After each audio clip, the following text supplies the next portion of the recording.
మీద అందరూ పుడతారు గిడతారు కానీ అందరూ మహానుభావులు కాలేదు. ఒక మనిషి మహోన్నత విజయపథంలోకి నడవాలంటే అత్యున్నత శిఖరాలకి ఎదగాలంటే సత్సంకల్పం కావాలి, ఆ గుండె దీక్ష ఉండాలి. అంటే ఎన్నో సందర్భాల్లో చెప్పడం జరిగింది. తెలుగు అన్న 3 అక్షరాలు వింటే నా ఒళ్ళు పులకరిస్తుంది, అలాగే ఎన్టీఆర్ అన్న 3 అక్షరాలు వింటే నా రక్తం ఉప్పొంగుతుంది. ఎవరికైనా సరే, ఎందుకంటే ఆయన చరిత్ర అటువంటిది. ఎన్టీఆర్ అంటే కేవలం నందమూరి తారక రామారావు గారు మాత్రమే కాదు, ఆయనంటే నటనాలయం, ఆయన ఇల్లే ఒక నటనాలయం. అందులో ఆయన ఒక నటరాజు నరసింహుడు. టీ అంటే తార మండలంలోని తారక ధ్రువతారకుడు.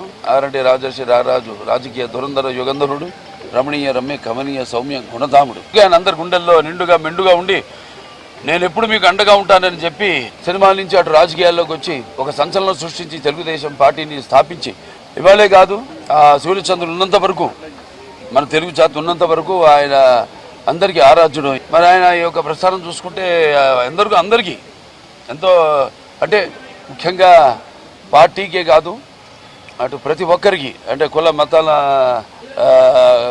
తావు లేకుండా అటు ఆయన చేసే సినిమాలు అయితేనేమి, అంటే ఒక ఆయన నటుడిగా ఆయన నటించినప్పుడు పౌరాణికాలు ప్రాణం పోసుకున్నాయి, జానపదాలు జావలీలాడాయి, అలాగే సాంఘికాలు సామాజ పరగమనాలు అయ్యాయి, పద్యం పదులెక్కింది, పాట నాటు నేర్చింది, కళమ్మ తల్లి కన్నుల పండుగ చేసుకుంది, కలకలలాడింది, గలగల అనే నటనలో మరి ప్రపంచంలోనే అనితర సాధ్యమైన పాత్రలు ఎవరు చేయలేని, అంటే పౌరాణికం మనకు పరిమితం అయితే అంతేకాకుండా ఎన్నో ప్రయోగాలు ఆయన చేశారు.